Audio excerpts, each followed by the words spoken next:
Boa tarde, tudo bem? Bom, o Dr. Sérgio fez o convite para a gente conversar sobre a especialidade de fisioterapia neurofuncional.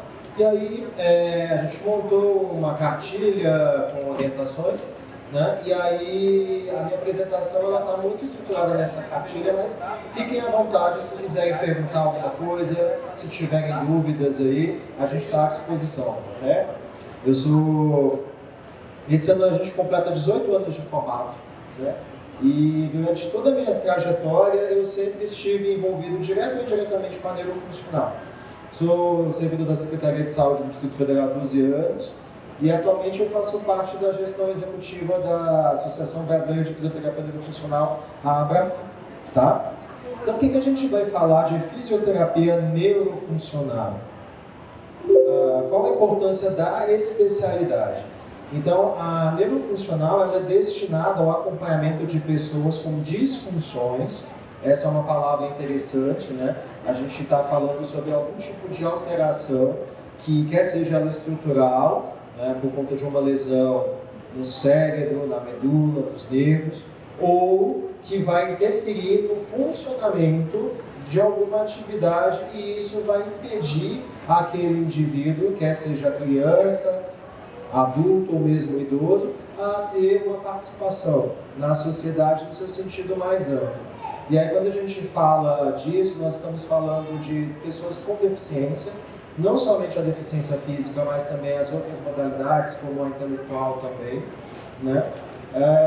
E aí a nossa função especificamente, ela vai atuar diretamente em melhora de força, de mobilidade, de coordenação, pensando na realização de tarefas como alcance, quando a gente fala de membro superior, de marcha e locomoção, tá? Com impacto direto na independência, na autonomia e na qualidade de vida.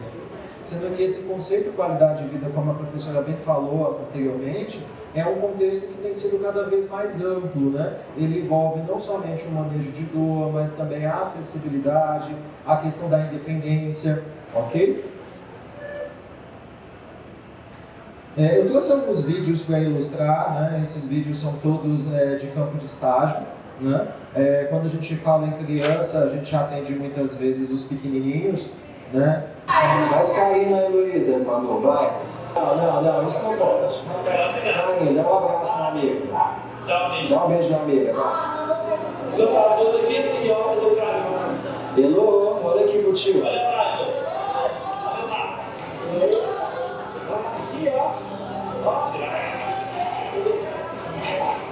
É seu. Manda beijo pra Manu, mano. Manda beijo. Oh, meu Deus. Beijo, Manu.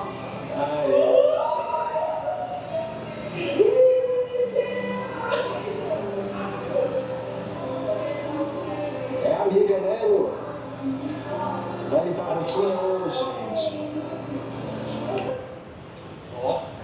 No caso de cá, são duas meninas com síndrome de Down e no cá, uma menina que tem uma síndrome rara, síndrome de Rett. Do lado direito, primeiro vídeo, intervenção, né, onde os dois alunos estão atuando, trabalhando com as crianças, pensando em equilíbrio na reação sentada, né, utilizando o lúdico, brinquedos, e aqui o processo de avaliação. E eu escolhi esses dois vídeos porque, na verdade, há uma especialidade para lidar com criança apenas para as meninas. Não. Os meninos também, temos vários profissionais do sexo masculino que têm atuado bem com criança também no mercado. Tá? Então, o que a gente precisa pensar dentro das avaliações, né? A gente tem uma avaliação que tem que ser precisa, e a gente tem vários instrumentos no mercado, aí, tanto da avaliação com questionários, ou até mesmo como instrumentos, né? Aqui, trazendo um pouquinho para o adulto, esse adulto ele tem doença de Huntington, é uma doença neurodegenerativa, autossômica dominante, e que cursa com movimento involuntário. Sim.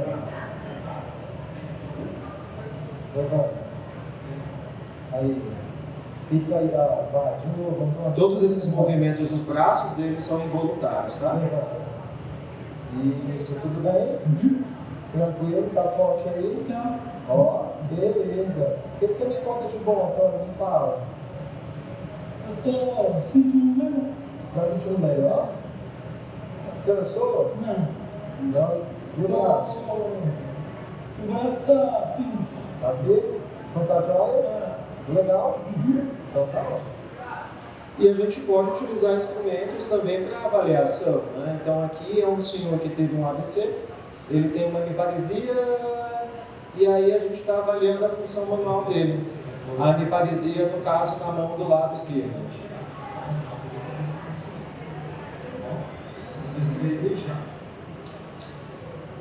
Aí vocês começam a ver, na verdade é a mão direita, a hemiparesia. Então essa mão aqui está em repouso, a mão do lado direito, enquanto a mão do lado esquerdo a gente está testando a destreza, a coordenação, e é um teste, que é o teste dos 9 pinos e 9 buracos, para a gente verificar a destreza manual e coordenação. Ok? Como que funciona o tratamento? Os atendimentos eles podem ser feitos de forma individual, mas eles também podem ser feitos de forma coletiva em grupo, atendimentos em ambiente domiciliar, em clínicas e centros de reabilitação, em hospital, quer seja em enfermaria, quer seja em UTI, centros de convivência, piscinas, escolas, né? Isso tem crescido bastante o nosso rol de atuação com a fisioterapia neurofuncional. Os atendimentos em média duram 45 minutos, onde o indivíduo pode realizar os exercícios físicos, né, a cinesioterapia, utilizando diversas formas de resistência para ganhar força muscular. Então, halteres, caneleiras, faixas elásticas, né, vocês vão ver muito, está tendo uma certa crescência do uso das gaiolas terapêuticas, né, que são estruturas onde você prende cabos e elásticos e aquele espaço ele acaba sendo uma oportunidade para a pessoa se mover contra uma resistência, ok? As próprios aparelhos de musculação, ou mesmo para o relaxamento de problemas como a espasticidade. A espasticidade acaba sendo o principal problema que a gente vai encarar nessa área de atuação. Toda vez que você tem lesão no cérebro ou na medula, você acaba tendo um aumento da resistência à movimentação passiva. E essa resistência é velocidade dependente, ou seja, quanto mais rápido você mexe, mais tônus ou mais durinha essa pessoa fica. E aí nós, como fisioterapeutas, vamos lá ajudar essa pessoa a relaxar. Relaxar para quê? Para que ela consiga alcançar, para que ela consiga trocar um passo, ok?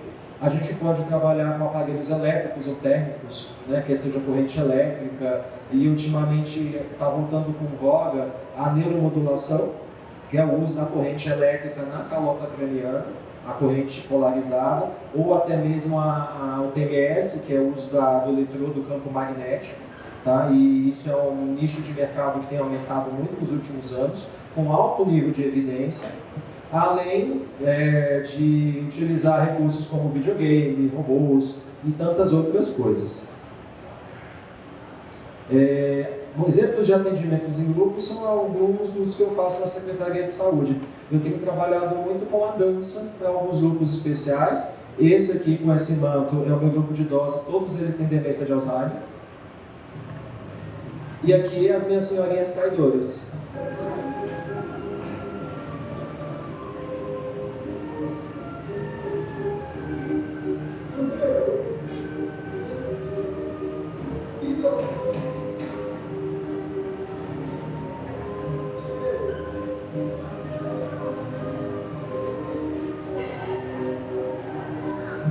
Eu não sei quem se diverte mais, se são eles ou se sou eu.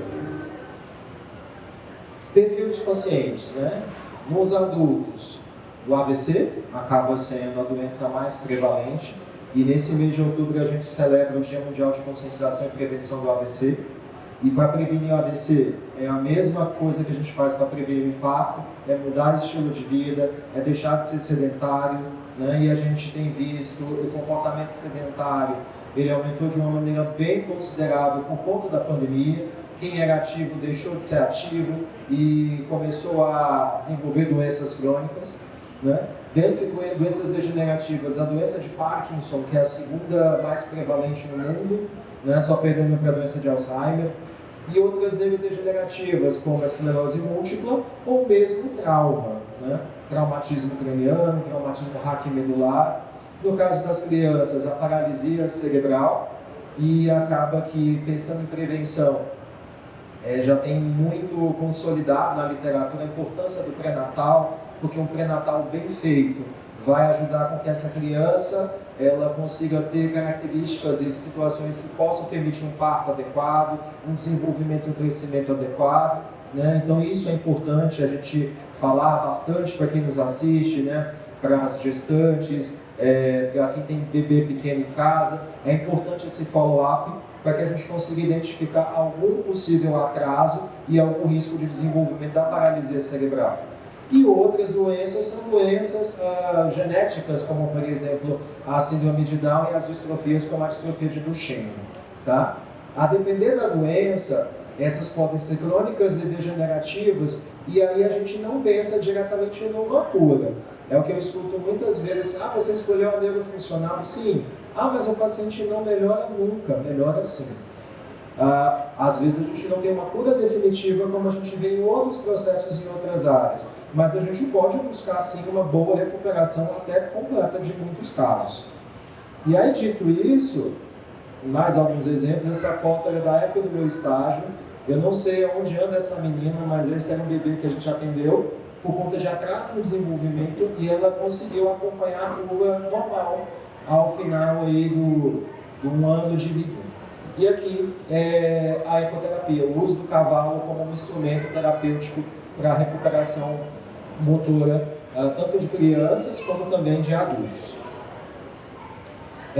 A neuro é difícil, a paciente não melhora. Esse é um exemplo de uma senhora que ela teve um AVC na base do tronco encefálico, e aí ela desenvolveu uma paralisia de um nervo craniano, né? A paralisia do nervo oculomotor. Deixa eu ver aqui o primeiro vídeo.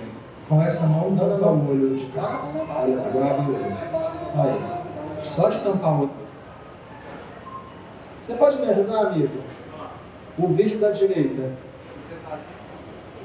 Né? A minha direita, da esquerda dele. Isso.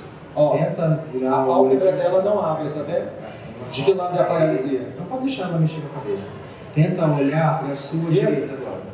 Esquerda. Do outro lado, só o olho. Olha para mim, tenta mexer só o olho. Tenta mexer só o olho. Ok, olha para fora, para lá, isso. Olha para baixo, olha para cima. Para cima, ok. Então, olha só, essa é uma senhora que já tinha passado por 3 colegas por conta desse problema e ninguém conseguia resolver. E aí ela tem uma paralisia específica de um nervo que faz com que o olho vire para dentro, para cima e abra o olho. Como ela não consegue olhar para frente, o olho fica sempre para baixo, ela anda com a cabeça levantada, até mesmo para abrir a pálpebra. A gente avaliando, testamos as funções do nervo. Olha o que aconteceu. Agora abre o olho. Olha aí. Só de tampar o outro olho, essa já influencia bem o olho. Agora olha para dentro. Olha para cima. Olha para cima. Aham. Beleza. Olha para cima de novo. Olha para lá. Olha mais para lá. Ótimo. Então, às vezes, no único atendimento a gente pode fazer muita coisa mesmo sendo a neurofuncional. A gente tem algumas áreas emergentes dentro da neurofuncional. Uma delas é a fisioterapia oftálmica, que ela tem crescido, e a outra, a parte da fisioterapia vestibular, que também tem crescido bastante, que envolve o entendimento, a avaliação e tratamento de disfunções de nervos cranianos. Opa, tá? E muitas vezes a gente atende pacientes complexos, né? Esse menino, ele surgiu na minha vida, o Bruno, tem bastante tempo, hoje é amigo do pessoal, a família dele. Um trauma complexo, um traumatismo craniano, um prognóstico já limitado, né? Não tem um prognóstico de recuperação, mas a gente atua pensando em qualidade de vida e manejo de sintomas, no cuidado paliativo mesmo. Diminuindo dor, diminuindo tônus, melhorando e facilitando os cuidados da família nas transferências, né, e nos cuidados do dia a dia. Média salarial, bom, isso também varia, né? Geralmente, de acordo com o cenário de atuação, mas as clínicas têm pago salários a partir de 2.500 por uma jornada de 30 horas. Mas isso também depende muito. Dependendo da área de atuação, da sua expertise, do que você se propõe a atender. Eu gosto muito de atender doença rara e doença neurodegenerativa. E aí acaba que você vai se especializando, você vai buscando e você vai atuando nisso. E acaba que quanto mais você se especializa num, você acaba tendo um retorno financeiro em relação a isso. Eu sou muito grato ao que a fisioterapia trouxe para a minha vida, né? Tudo que eu construí na minha vida até hoje foi graças à fisioterapia. E assim, nossa formação ainda é generalista, né? Nós temos os concursos, essa questão, mas há algo que a gente tem pensado a nível de associação a médio e longo prazo em relação às especialidades mesmo. E aí foi uma pergunta que me fizeram, qual que é a formação necessária para atuar na área? E isso, em termos de associação, a gente tem discutido bastante. Porque não é necessário você ter uma formação no método X, no método Y, no método Z. Tem vários conceitos dentro da fisioterapia neurofuncional, mas o que a gente tem trabalhado muito é a necessidade de você ser titulado pela prova de títulos do COFIT. Tá? Isso é uma das coisas que a atual gestão da Abrafim tem trabalhado, até em termos de credenciamento junto a uma determinada operadora de saúde. Não é porque o seu corpo de profissionais tem tal conceito e tal formação, mas porque você tem os especialistas. E a prova de título de especialista é chancelada pelo COFIT, mas ratificada pelas associações. No caso da neurofuncional, pela Abrafim. Aí você pode ser titulado na infância, na adolescência ou no adulto e no idoso. Muito obrigado. Obrigado, Hudson, pela participação sempre brilhante. Obrigado.